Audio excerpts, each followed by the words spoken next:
We are live. Good morning, and welcome to your business in digital. Oh my goodness, I cannot believe that we are live. We are back, guys. How are you this morning? How is everyone doing?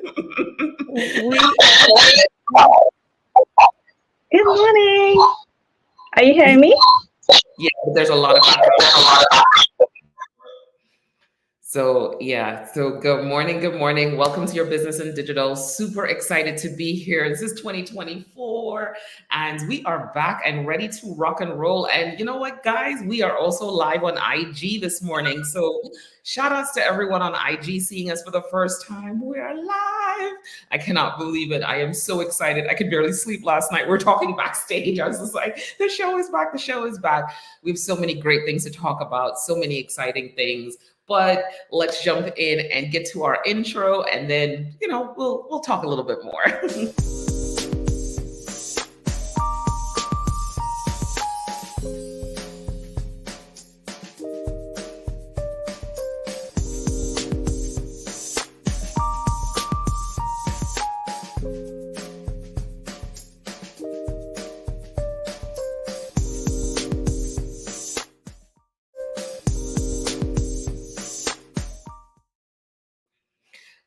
Good morning. Good morning. Welcome to your business in digital. I am Tamara Mon Louis, founder of Monovan Digital Marketing Solutions. And we are here doing this show because we want to help you, the small business owner, the business executive, really leverage digital and digital marketing to grow your revenue. We want you to go to your CFO. We want you to go to your sales team and say, hey, digital helped increase my revenue by 10%. We want you to go to your sales team and say, here's your marketing assisted lead. Okay, so that's why we do this show. We bring operations into the fold, we bring the CFO into the fold, and we bring sales and pricing into the fold. So I'm going to run around to my amazing team. Happy New Year, guys. I know I've talked to you before, but welcome back.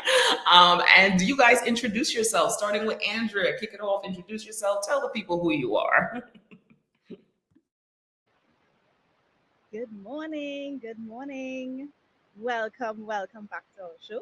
I am Andrea Ragoo, your favorite virtual CFO, and I basically help you manage your finances so that you can have growth, profitability, structure, all those great things, and take your business to the next level. Morning, guys. Go for it, Michelle. Well, hello everyone. It is so good to be back. I am Michele Gordon with Lanyard Digital Consulting. I am here to help you on a pricing and strategy sales front. I'm here to help you make a difference and set yourself apart from the pack, ask and get what you're worth, and be around for sustainable, long-term strategic efforts so that your business is around for the long haul. So welcome back. It's so good to be here again. I've missed everyone. Yes, good morning. Good morning again. Welcome back, everyone. Thanks for joining. Glad to be on more platforms this season. As Tamara said, we're here to make sure that you're driving that ROI online with your digital assets, right? I'm Michael Wiltshire. So good morning again. I didn't say my name first. Wow, we all kind of like a little fumbly this morning, but we'll get it smooth. The excitement is so much. Being back here is always amazing. And I think, once we kind of get into our stride, it's going to be really, really good. So all right. So you know what? We have this broken down into a few segments. We like to do a little bit of our hot topics. Then we move into our main topic. Today, we're talking about assessment. So I'm super excited about that. But before we jump in, we're going to do our hot topic. Oh my God, we are rusty. And Nia's in the background, like call to action, call to action. So we want you to connect with us, right? I have to do my homework. We want you to connect with us. We are live in all kinds of places. If you can't connect with us live on YouTube, LinkedIn, Instagram, or Facebook at 7 a.m., that's fine. You can connect with us on everywhere podcasts are from, because we upload this right after to Apple, Amazon, Spotify, all the places. So you can connect with us there. You can listen there. If you know a business owner, if you are a business executive, you want to listen to this show, we give you really great concepts, really great strategies that you could implement into your business as far as digital is concerned. So you definitely want to check the show out and share it. Definitely tune in. All right. So that's done. That's right. I'm a little rusty. I'm like, oh, what are the things? But by Wednesday, well, by next week. So we're jumping over to our hot topic segment. What are we talking about today? Super excited about these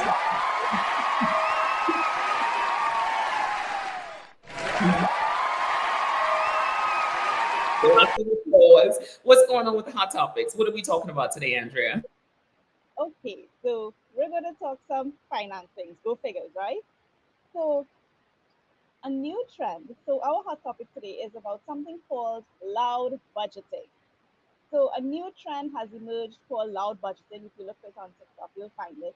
And it's basically a trend where people are challenging the spending norms and being very loud about it. So it's not about saying when you're looking at your budgeting and your spending decisions, it's not about saying you don't have enough money to spend, but more about not wanting to spend on frivolous things. If you could go to the next slide. So it's called loud budgeting because you're being very positive about your decision. And you're saying, well, I don't want to spend the money on this. I rather spend it on that. And that's the loud part. Because persons are basically telling you that they have more important things to spend their money on, as opposed to saying, well, I just can't afford it. Right? So that's the loud aspect of it. The trend is basically it's a trend being driven by the average working person, and it is the opposite of the other trend, which was called quiet luxury. If you're familiar with that trend, right? That's where you're flaunting your luxury quietly, as they say. But this is supposed to be the opposite, where you're actually making the statement that listen, I am not going to spend my money on these things, but I'm going to spend it on something else. And the trend is encouraging people to maybe find alternatives. So, for example, one example of the loud budgeting is here. I am not buying food. I am, you know, making my meals at home, which it's very similar to budgeting on the whole. But what the loud part is about making it a very positive thing for you and not an oppressive type of thing. So it's almost like shaming the quiet luxury trend a bit and kind of saying, well, you know what, I have better things to do with my money. That's the basic trend of it. Now, what does it mean for small businesses? Trends like this are important for you to understand because your business might end up being the frivolous thing that they choose to not spend their money on, right? Being luxurious, and being flashy are no longer the desirable state now. And if your marketing efforts were tapping into that, then you may end up on the chopping board, right? Despite having a perfectly good product. It has nothing to do with the product being good or bad or the product not being good enough, but it's about the person's personal spending decision. So you need, as a business owner, to pay attention to this trend to see if this trend affects your target audience. Because then this means that your target audience is reassessing their decisions and they're reassessing the way that they spend their money.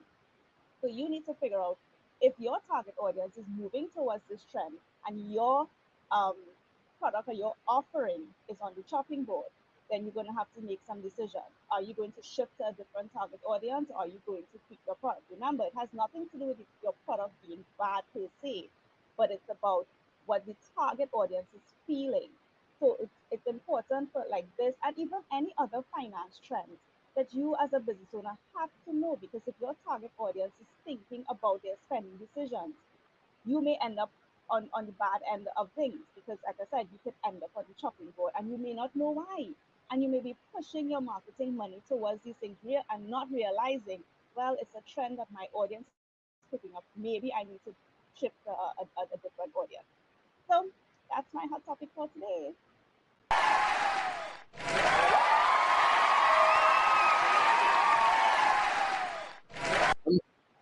I'm gonna steal a line from Michelle here, and I'm like, you gotta make yourself a necessity and not an option. Am I in your brain, Michelle? Yes, you are. Yes, you are. Because if you're a necessity, then you don't find yourself in this trend and the business needs you. And I think it's so right. As business owners, we're always looking at cost savings are an important factor in profits also, right? So where are we looking to cut costs? And those frivolous things, what do you need and what don't you need for your business? Around your tech stack, what are you thinking around those integrations? What tools are you utilizing? I've had tools where I had to be like, okay, cool, we're getting rid of this stuff because are we really using it, or do I have it just to have it, right? So I 100% understand that. And as our audience, as you're shifting and looking at your audience, what are they spending on? For the last, 2-3 years, we've been like recession. I don't know. Did it hit some people? Did it not hit some people? But where were costs cut? What luxury items weren't people getting any longer? And what does that mean for your business? So yeah, super, super important topic for sure. Thank you.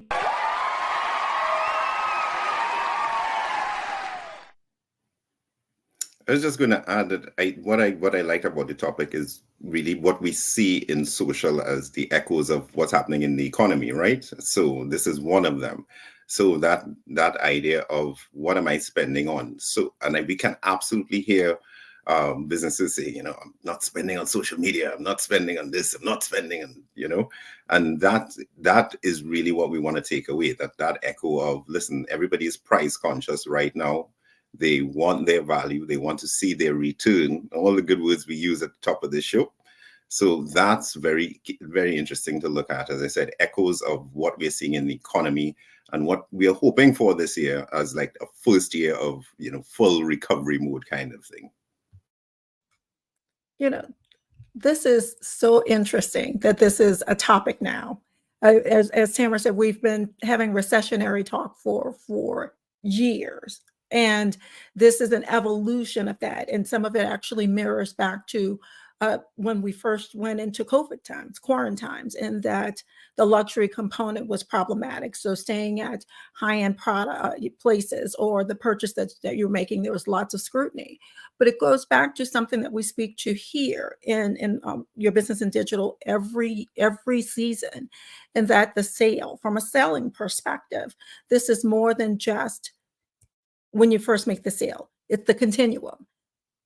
From the moment they sign the contract, you are always keeping in touch with the client, ensuring that the spend that they're investing with your company is fruitful, that they're making money, that you're providing value, that you are presenting yourself as a need and not an option. So that when you are speaking of expansion into more of your product line, renewal, that they keep working with you.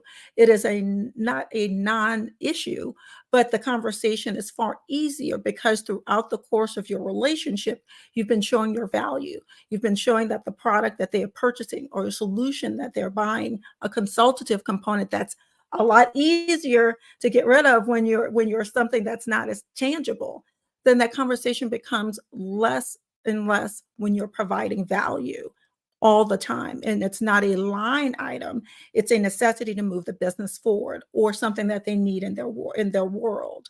So consider that at every one of your interactions with your clients, that component is imperative. You've got to keep that in mind. So I love, love, love this hot topic.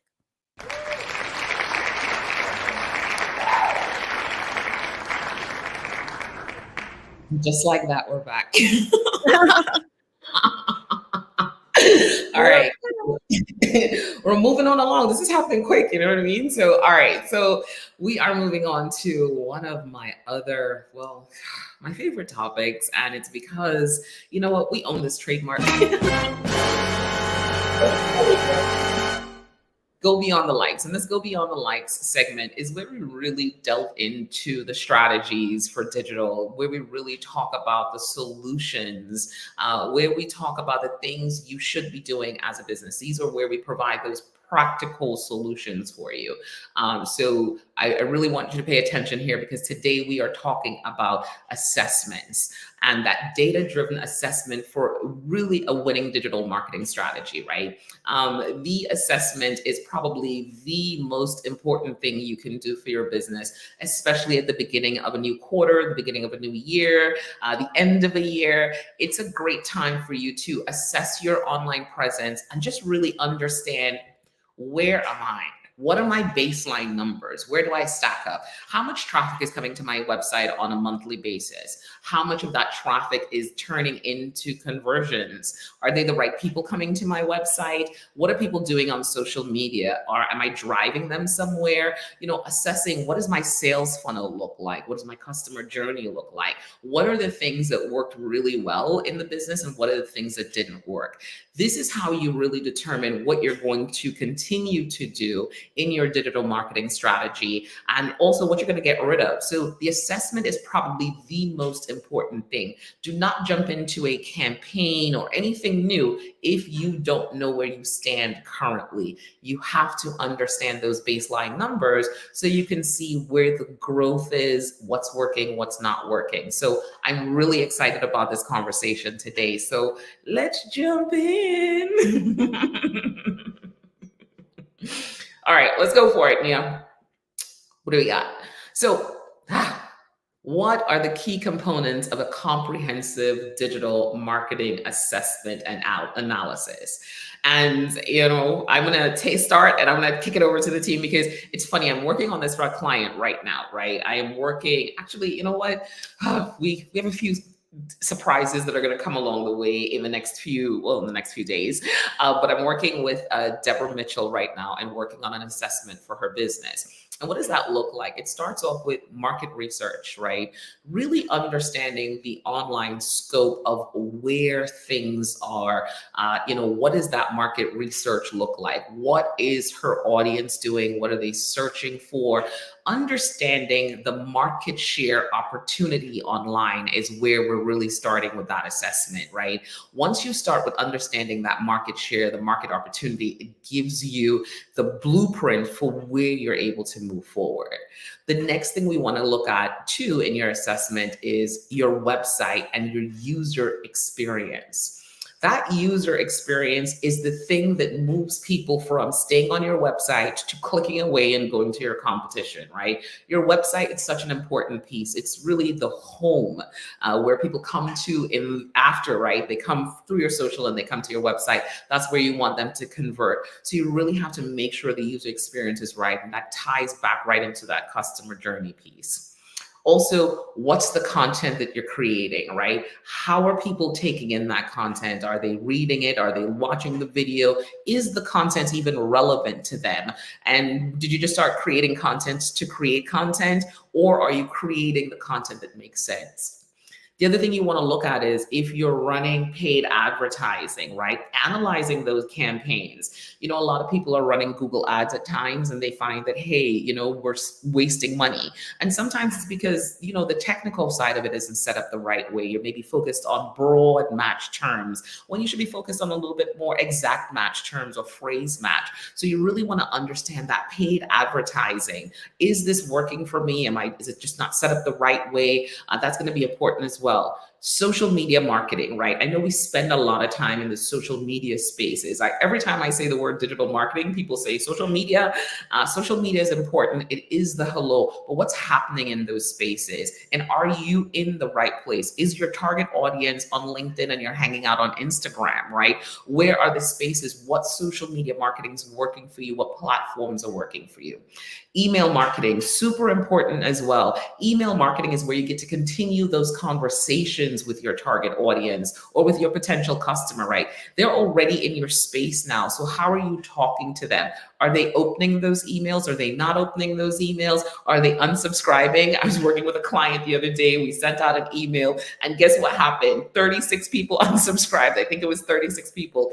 And, she was like, oh my God. And I was just like, it's a great thing that happened because you don't want to pay for them. So email marketing is also where a lot of conversions happen because these people are already familiar with your brand. The other thing you want to look at is that tech stack, right? What are the solutions, the integrations, the things that you have? Are they working for you? Are you using, StreamYard? Are you using LinkedIn Sales Navigator? Are you using an SEO tool? Are you fully utilizing them? And are they driving return on investment for your business? And then, of course, you want to look at that reporting, those metrics, those KPIs.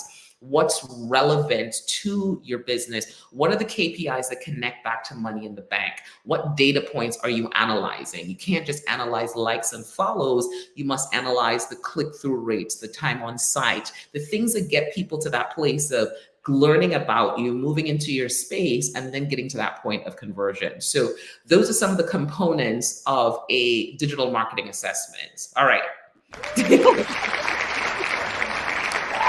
Any thoughts, guys? Anything? Did I miss anything there? Oh, that comprehensive.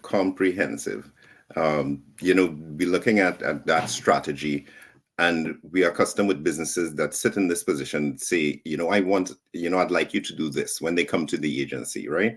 And this is where we say you have to start, because all of those areas have to be looked at, right? What you think may be the solution may not be the solution. You don't go to a doctor and say, listen, I think I have this cold, so give me this medicine, right? You kind of say, the doctor is still going to say, even if you've been to the doctor, another doctor a week before, the new doctors are still going to want to go through an assessment, right?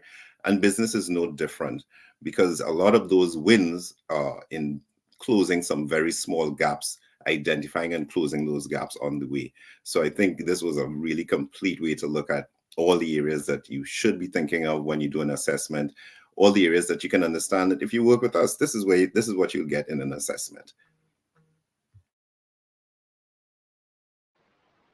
I love this step. I love this step because I'm a big fan of assessing things before you do anything, right? In anything, because even in my own services, that's my first step with my clients as well. Let's do an assessment. Of course, it's financial driven, so we do a financial structure assessment. But it's so critical to do the assessment, understand the things that exist, and then look to see, well, okay, where are the gaps, just as Michael described. Your doctor, you could go to 5 doctors and they will send you for 5 x-rays, because every doctor wants to see for themselves, right? They don't trust the other one. Not well, I won't say they don't trust the other one, but especially if there are any time gaps in between. If you went last month and you come by another one this month, they want to see the current status of things, because it's so critical to get the assessment right. Because with an assessment, then you can take action of the steps. So I'm a big fan of assessments in any situation. Mine is really quick. I think it's great for a holistic view and for another voice at the table that will look at your business in a way that you don't. For especially, I'm taking it from a sales and a pricing perspective. This is our seat of excellence, is what I'm going to say. This is our center of greatness. When Tamara and Michael look at things from a digital perspective, and they're looking in, they're lifting a hood and looking at things that you wouldn't dream about looking at, because that's not your thing. As the business owner, you're good at your business. These experts from an agency, what we're bringing to the table is a different perspective and looking for opportunities and then ways for your business to move forward in each one of those places. So that third voice at the table, fourth sometimes, in this area, we're bringing 4 more to the table to help you look at things a bit differently. 100%. So, Deborah, good morning. How are you? Hi, welcome back. Looking forward to seeing the results of your business assessment. What do I need to change? Absolutely. I'm so excited to do your business assessment, and you will find out all the things you need to change. I hope it's amazing. And maybe we can come talk about it live. Look at me putting myself on the line. Hopefully it's good. Hopefully it's good. It'll be great, I promise. All right, moving on to point number 2. Go for it, Mike. Point number 2, how often should you as a business be conducting these assessments? So looking at frequency, it's really going to be determined by the type of business that you have. If you are in a fast-paced industry or high-volume industry, you may want to conduct these assessments really frequently. This is where your dashboards are going to come in, and having that access to that information right on spot. So you want to look at making sure that you're keeping up with the trends. What are the competitor changes? In stable industries, you can be conducting these assessments a little less frequently, maybe biannually or annually, and just making adjustments based on those potential shifts in your industry. You also want to look at your campaign performance when you're conducting these assessments.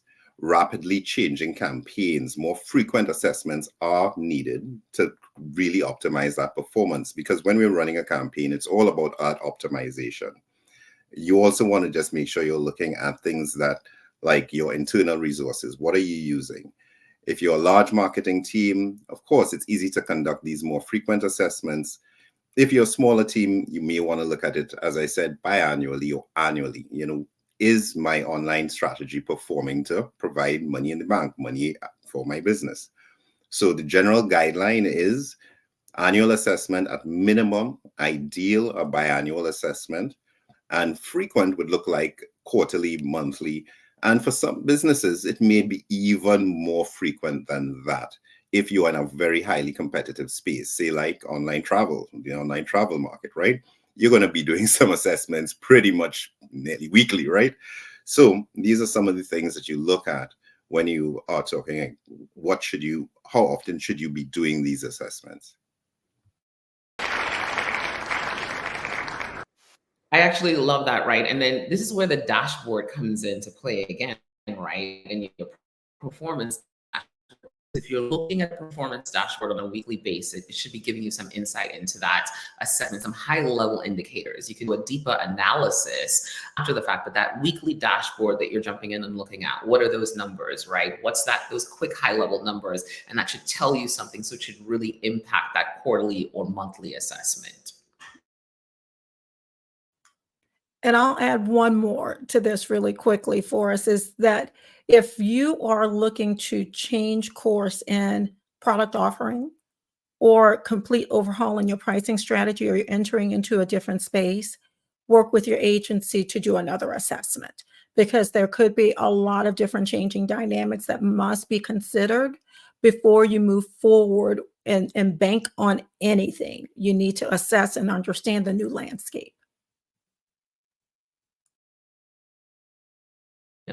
And I love that you brought up the agency, right? Because as a business, if you are working with an agency, they should be doing an assessment. You guys should be talking about that. That's the information you should be getting on a quarterly basis. They should keep coming back to you and be like, here's what we looked at. Here's how we looked at the competition. Here's what we looked at. And here's the opportunity. Because that assessment can also inform the next steps. And it gives you an opportunity to answer questions, ask questions, and give answers around your new goals, your new product offerings, all those things. So even holding an agency accountable, are they doing assessments of those campaigns that they're running for you? Or are they just on autopilot, right? I know everyone's using AI and they're like, automate everything. Don't get assessment, get the information so you can actually see, hey, how is this working for me? Where am I seeing the ROI?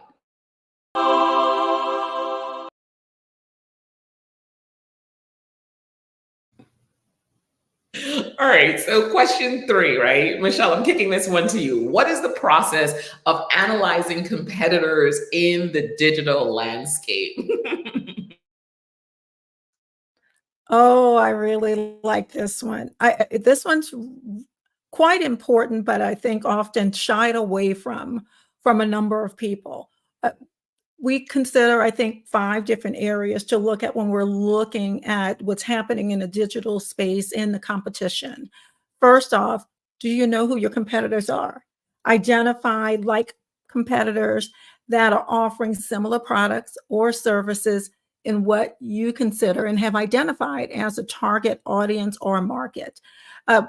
That's a direct way of looking at things. Then we have an indirect way where we're looking at something that's being offered in a similar area, something that's not quite what you're doing, but similar, that may be an ankle biter to you, or something that you may be able to pull business from into your realm and allow you to expand who your audience might be. This is a big one. Tamara spoke about this earlier, but understanding what the competition looks like in the online space. You can't just not look at your competition. You need to understand what they're doing and how they are doing it. And that means what kind of content is on their website, what type of conversion they could possibly have, How are they out there in the social sphere? Tamara mentioned that in point number one. That's not just for your business, but what's happening in the competition. What platforms are they in? How are they engaging? What type of topics are they putting out there? And the next piece is in audience demographics, and we'll talk about that in just a bit. What's their content marketing like? Are they utilizing articles? Do they have any blog posts? Are they participating in putting on any webinars?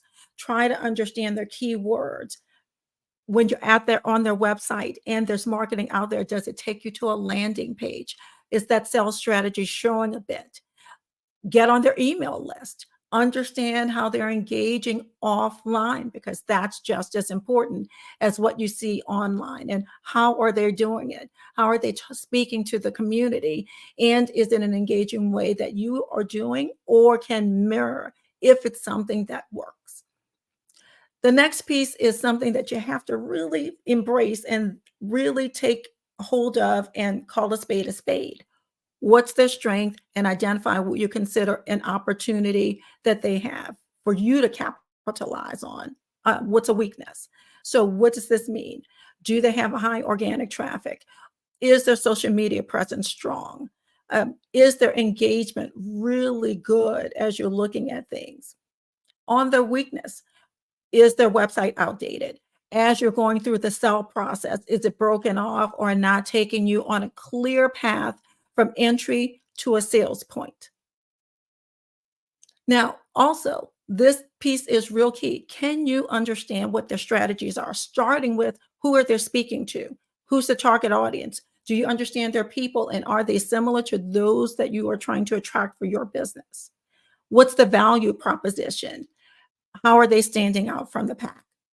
In their content strategy, what type of format are they using? It's something that you can identify and understand from A to Z what they're trying to do. And with their marketing tactics, what are they doing to attract and convert their leads? Those components are really important in this, especially in the sales strategy. But more importantly, as you're identifying a sales strategy, how does that translate into what your digital strategy is going to be? Now, number 5 is really key and something that we speak to often in Lanyap, and that's understanding what's the differentiator that they are putting out there in the space that's attracting and converting clients that are like to yours. So what's the gap in their offering? Is there something that's really odd or missing in features that your competitors are lacking that you have in your business? Um, are they serving the underserved? Or is that a place that you can find a niche in and pull competition from the competitors over to your people?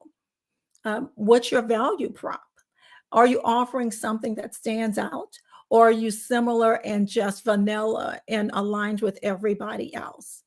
And then finally, are you an early adapter to new technology or any marketing strategy? Tamara mentioned utilizing AI a bit. How do you take that, personalize it, make things a bit more efficient for your business to get things to the market faster? Are you understanding what's out there that your audience is embracing that you will need in order to move your business forward?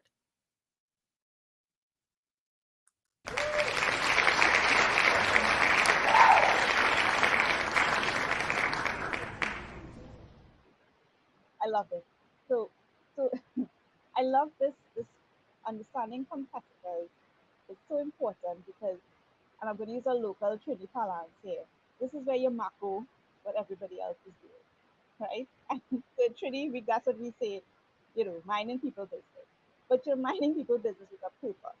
You're trying to understand what are they doing that I can either match or do better, because clearly they are getting somewhere. And I like the idea of looking at competitors because it's almost like you're not reinventing the wheel. You're just tweaking it to run smoother. You're just making it run smoother. So before we had the wheel, maybe we had a triangle and then they moved it along. And then before we got to the wheel, we had a hexagon and they realized it still wasn't smooth. And then somebody says, hey, what if we round the edges? you know so it's about really saying, these people are already making progress and saving you time. So if they save you time in doing some of the things, you don't have to start from scratch. But yes, from a digital marketing perspective, because there's so many different avenues to spend money, because of course I'm going to talk about that, right? Because there's so many different avenues to spend money in a digital marketing space. You want to see what are they doing that I could do differently in my digital marketing space. So if it's the social media, if it's email, or if it's just that their product is just really better. And as Michelle said, one of the points was the way that they're serving it up is really good. Their sales cycle is their sales process, sorry, um, is really good. I could take the same product and I could make mine look better because I'm doing the different tweaks. So looking at your competitors, I see it as a financial, an investment in finances because you're not going to be wasting money because you're going to be not doing the things that they do, and you're going to be looking for that, specific thing that they're not doing that you could then step in, and they would have already cleared the bush for you. They've already, cut some of the heavy lifting for you, and you're just sliding on in. I think I You know, Andrea, I think it goes back to what we, oh, it was something that we said early, and going back to your hot topic, it's how are you presenting yourself as a need versus an option? If you don't know your competition, how are you putting that forward? And it is the epitome of lanyap, a little something extra. So for those of us that are from down south, or for my Caribbean friends, you understand what lanyap is. That's something extra that's going to help you differentiate yourself from everybody. So how are you going to know what that is if you don't know what the competition is doing out there? So take the time, investigate, and then show yourself and show how you are different from everybody else and how you stand out and can do better for your clients that the competition just cannot match. Absolutely. And one industry I'm going to talk about, and Michelle and I both, well, you still dabble, the hospitality industry. So even from not just from an online standpoint, the hospitality industry considers their competitive set every day. Every day. They wake up and they look at their competition to see and understand what they're doing. Their business is really built on that, right? These hotels that are very similar, they're like, okay, cool. If we're around the corner from each other, do you have a free breakfast? Okay, great. I need to have a free breakfast. Do you have this? I need to have this. So they're consistently looking at their competition because it's really a part of their business. That's a part of the business. So for digital, it should be no different, right? We really want to get folks in that conversation of digital is a part of your business as well. So that entire business plan, you should be looking to see what are the elements that I take and I do in digital. So the hotels, they always pay attention to their competitive set, and then they look at the differentiators. So as Andrea said, don't reinvent the wheel. Start with your competition and then work backwards from there to see where your gaps are. So really, really great points. I know we're moving on because, of course, we're like getting so excited. We're spending a lot of time on these points, and everyone's in the background. Mia's like, time check, time check, time check. So moving on to point number 4. How can social media analytics be used to inform content strategy and audience management? Michelle, I think this is you again. I think I may have given you the other one first, but you did good. You winged it. Well, you didn't just wing it. You answered the hell out of it. So go for it. And I'll pull you into this one. This one is from a sales perspective, fairly large, because I think as we're working into this, it's really important when I do assessments with my clients as we're getting into understanding how they need to their sales strategy, what they need, if that needs to be, and how they need to price their business. We start with understanding who their demographics are, and that means you need to look at something beyond where they're located and how old are they and how much money they make. We have to get into the nitty-gritty of a couple of things, and that includes understanding what pains them. Where are they spending their time? What time of day are they in there? Are they only people that find things on YouTube? Are they newspaper people? Are they people who are just hating that? They hate text messaging. We need to understand those components of people up to and including the type of topics they like, how they like to engage, the time of day They engage in whatever medium that they are in for that, so that you are able to reach out to them. It's imperative. This is a very big favorite of all of us here in YBID is we need to understand what the analytics say. What are the numbers telling us? And that is going to allow us to understand what we can move forward and what's not, you know, what's not working. We need to try it, but we can't guess. This is not a guessing type of game. That data is going to show us what route we need to take, where we need to escalate things a bit, or if we need to pull back and shift to a different area. And that's going to be told through conversions, not just going, we need to go beyond the likes. We started this segment with that, and understanding what's being shared. That is a big deal, especially if you're in social media. What's converting from what they're doing? Are they clicking and booking? And are they sharing with someone else so that can go viral? And when we're finding something really good, ensuring that we are using that real-time information to make those decisions and not just set it and forget it. This is going to allow us to do something that's really important in the know, like, and trust factor. And that's speaking your audience's language, understanding what frustrates them and touching on that, understanding where they are finding joy and what makes them smile and engage and stay in there longer. It allows you to be proactive. It allows you to amplify things and then foster that connection that's going to get them to trust you so that they keep moving and spend more time on your website and then move towards clicking and buying and staying with your particular product or service that you're offering. It also allows you to stay ahead of the curve. And what that means is that you're understanding what the trends are, sitting a bit on those topics, understanding what those hashtags are. Yes, hashtags still do work. And yes, they still help to identify and keep people on your page. What that does is allow you also, when you're understanding your demographics and understanding who your audience is, it allows you to present yourself as a thought leader. It allows you to engage a bit better, attract new people, and understand what waves are there for you to ride that are just not short-term things, but things that meet the need for your business that will allow you to be around for the long haul. And two more things. It helps you to understand what's being revealed in your competitive insights. Meaning, when you take, and as my husband says, lift the hood. Let's go back to car analogies that we had last season. We want to lift the hood, understand what's there, and understand what their strategies are by the numbers.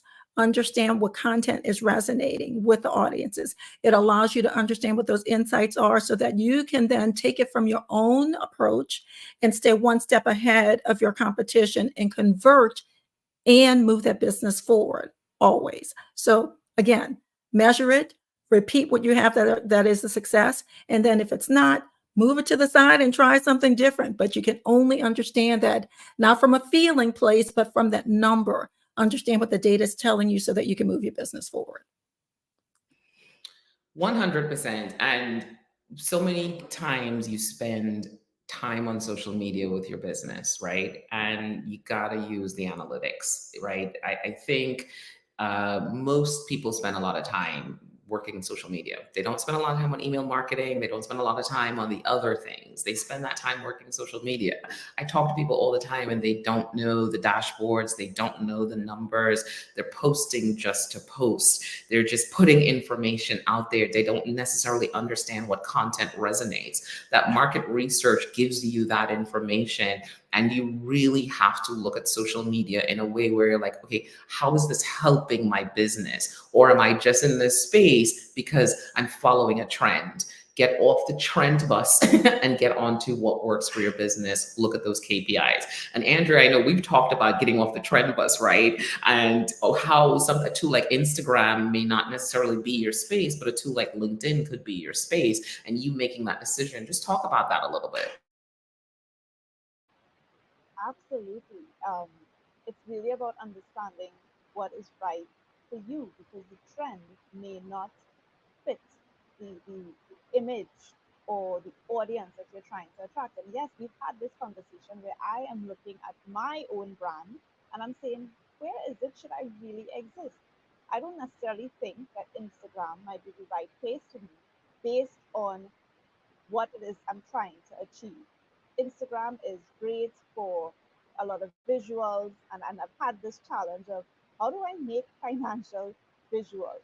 There are other persons on the platform doing it like that. And what I've learned over time is that I don't necessarily want to look like that. I want to look a different way. So I'm looking more towards LinkedIn to see, well, how can LinkedIn assist? And it has been a game changer for me in the sense that it's almost like a relief of, oh, I don't have to do all these platforms.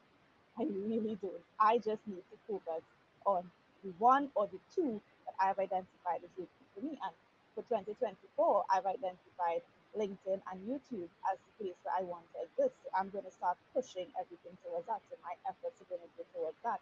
Instagram is coming in at second place. Like, okay, we'll figure it out as we go.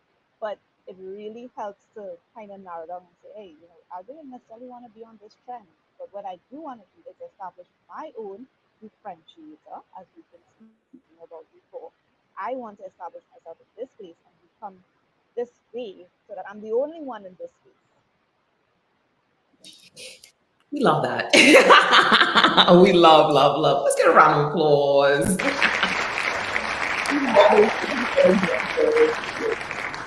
All right, moving on to point number 5. Point number 5, what are some tools and resources available to help businesses conduct their own assessment? So, Mike, I'm going to let you take this one. All right, and so I'll get into this one. So some of the tools that you can use, let's start with your website, measuring your website and user experience, or UX as we say. Google Analytics. It's free. It's a free tool. It provides insights like web traffic, website traffic, user behavior, and the overall performance of your website. Then we look at SEO, search engine optimization, all important in this day of search. Google Search Console is another free tool. So you're going to hear me say free quite a lot. So there's no reason why you shouldn't be using this for your business. Google Search Console is a free tool that provides that insight into your website's organic search performance, including keyword rankings, crawl errors. I know that's a bit of terminology there, and mobile usage issues. Now that's very important. We've always been talking the importance of being mobile friendly. SEMrush or SEMrush is a paid tool. That's a paid tool, and it provides a comprehensive suite of SEO tools, including that keyword research, competitor analysis, and backlink tracking. And backlinking is any site that has a link back to your website, a reputable website. Let me just add that, reputable website. Social media marketing, you can look at your Facebook insights. It provides detailed analytics on your Facebook page performance. You have Twitter analytics, you have Instagram insights. So all these platforms that you're using, there are analytics that you should be looking at and monitoring relative to what your goal was for that platform. For content marketing, Google Trends. This shows you how often keywords are searched for over time. Now, very important, there's a significant dollar value to this search. So when you're looking at keywords, if you are trying to rank for a very expensive keyword, that may not be the goal for your business. So you want to look at those trends, see where you fit, where you can go in. And email marketing, you can look at tools like MailChimp, a free marketing platform. And marketing automation is where I get into it, right? So I'm going to try not to stretch too much. But you can look at an all-in-one solution like HubSpot that has all the tools for growth, for marketing, social media management, SEO, all the good stuff that we've talked about this morning. So those are just some of the tools that we can look at across your digital landscape that can help you over time monitor your performance, make changes, optimize, continuous optimize, and see that return that you're looking for. Love that. And Google Trends is now actually Glimpse. So they keep changing names. Google Trends, you go to it. I just did a quick check because I remember Favor talking about it, and it's Glimpse now. But if you put in Google Trends, it still comes up. They've done their redirects. It still says Google Trends because people are not quite aware yet. But these tools are important. So this is what builds your dashboard for you, right? This is where you're like, okay, cool. What am I looking at on a daily basis? How am I pulling this information into a place to see what is happening? What keywords am I ranking for? So So you can really build this into, Google has this tool actually called Looker. It used to be Google Data Studio. It's called Looker now. And Looker allows you to build out a dashboard. So if you're working with an agency, this is a great, if they're doing the Google Looker Studio dashboard, you can pull in all the information from Google Analytics, from Google Search Console, because of course they like that they kind of a little bit of an all-in-one solution. So you can pull the right information in to say, I'm looking at my click-through rates, I'm looking at my time on site, I'm looking at those key performance indicators that tell me people are engaged on my website, they're doing the things that I want them to do, and then they're also coming in from these keywords. So those factors are super important. So pay attention to those free tools, especially. And if you're ready to get into some paid tools, SEMrush is definitely one of those that you should definitely delve into. But really, really great points there, Mike. Thank you much. 100%. All right, so we're moving on to point number 6. We're at that point, so we're gonna kind of move through this quickly. So the next thing is, how does assessment analysis translate into actionable digital marketing strategies? So Andrea, I'm gonna pass this one over to you. All right.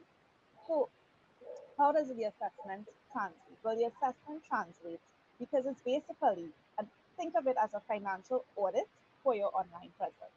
It's an audit of what is there. That's what we spoke about before, an assessment giving you answers, an assessment giving you what your gaps are. So it reveals where your marketing dollars are flowing and if it's generating a healthy enough ROI, because that's what we're here for. We want to make sure that the marketing dollars are working. So if your marketing dollars are not working, it will then show you the assessment, that is, will then show you what the gap is, and then you could take that and turn that into a strategy. So what does that look like? So for example, that could look like your website has high traffic but low conversion. So what that means is the marketing is working from the perspective of you're getting people to come to the website, but they're not buying. So there's something happening on the conversion end. So now you have an actionable strategy, which would mean, how do I then take that user experience, make it better so that they convert into a sale? That's how the assessment actually gives you a strategy, because from the results of the assessment, you now have an answer that you can then say, oh, what is the steps that I need to take? So similarly, if you had ads that were underperforming and it's not working out, this is where your A&B campaign would look like, and this is how you gain efficiency, because again, you're not shooting in the dark. You're taking the results of the assessment and saying, my assessment is saying that this is not working. And it's also showing you opportunities. So it's not just about, well, the assessment is showing that this is not working. It could be showing that things are working, or it could be showing an opportunity that you just need to tap into and continue fleshing out. If something is working, you could continue to churn that out and make more money for you. So that's it. I don't want to say too long because I know we're short for time, but that's how the assessment turns into. I like to say that's CFO approved. CFO approved. I love that. All right, so moving on along, we are moving on to point number 7. What are the most common metrics businesses should be tracking to measure their digital success? So number 1, I mean, you got to track the conversions, right? That's the most important piece, because that's the connector to the money in the bank. How many times am I converting? How many conversions are we getting? But there's some other numbers you want to track to those conversions, right? Just like Andrea kind of mentioned, sometimes you're doing things in the assessment and they're kind of working, they're not all the way working, right? They're getting us to that point. So you want to flesh it out to get them to the next point. If your click-through rate is high, right, it means that something drew them in to click. Because if I'm in a space, in the social media space, there's so many things coming at me as a business, but if I click through, you caught my attention. Now, if you look at that click through, then you see Yeah, they spent about a minute on site. Do I have enough content for them to read for a minute? Maybe they spent 30 seconds on site. So the click through drew them in. That number is important, but they didn't spend enough time on site. So what do I need to solve for there, right? So maybe your time on site is high. They're spending 2 minutes on that. They're going to 2 or 3 pages of your website. Those are the things that you want to look at. What is that customer journey? So what is the metric that connects to the customer journey, that connects to the conversion? So in digital, you'll find yourself in that space of different metrics, but each of them should lead to money in the bank. What are those money in the bank metrics? It's the click-through rate, it's the time on site, it's the number of pages, it's the engagement, it's the move from social media into your world. It's the email open rate, it's the email click-through rate, it's the things that say, I'm really engaged, I'm building trust with you, I'm moving down your sales funnel, I started researching, you gave me all the right answers, and then now I'm ready to buy. Keeping in mind that it takes about 7 to 20 touches for someone who doesn't know you to engage and buy with you. Your sales cycle becomes important as well. Do you have a 3-month sales cycle? Do you have a 1-year sales cycle? All those things factor into the conversation. So once you have these data points, you can now take that back to your business and say, okay, how does this work for my business, right? So that's a quick snapshot of how the KPIs we should be looking at. I'm gonna pass it over to you guys for quick final thoughts and add to that point, because I know we got Nia's in the background like time check, time check, time check. Go for it, Mike. Okay, just want to reiterate that we've talked data-driven assessments for a winning digital marketing strategy, and we're talking the importance of an assessment. So many things that we talked about means that you're looking at your competition, not just your performance online, you're looking at your competition's performance. So that's very important. Maybe you don't realize that you have competition when you look online. You may be aware of your offline competition. So that may be something to look at. So a lot of key areas here. Of course, best place to start when you're looking at, of course, if this is a pain point, it means something's not working. So where do you start? An assessment. Agreed. From a sales perspective, I look at the assessments as I speak with my clients. This is your GPS. This will help to navigate what your path needs to be holistically from all components of your business, where you need to focus your sales strategies, what type of clients are coming through, where you should spend your marketing dollars and how you should market, as well as what those conversions numbers should look like and what you should do once you understand what those analytics say. How do you differentiate yourself from the pack and show your lanyard? So those are the things that I think the assessment will bring out from a sales and a pricing perspective. Of course, I always talk money, right? So ROI. After all is said and done, and after we do all these different things, what is the return on the investment of what you've done? What is the ROI on your campaign? Is your entire campaign working, or is it good, or is it costing you too much?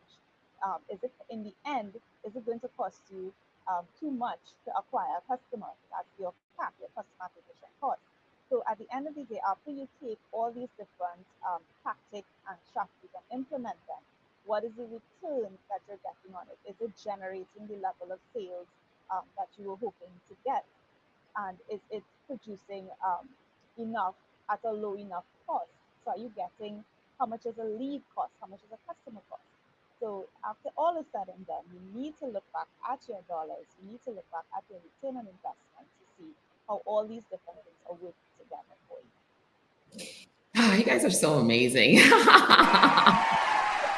And just thank you. Just to add my 2 cents to that, as a business, you really, really want to consider your assessment. You want to consider this assessment as a business executive, as a business owner.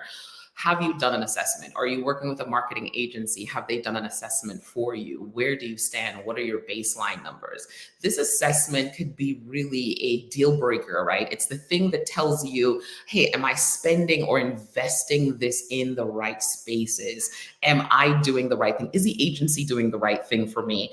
Is my digital helping me to increase my revenue? We want to shift the conversation to digital increases my revenue by 10%, by 20%.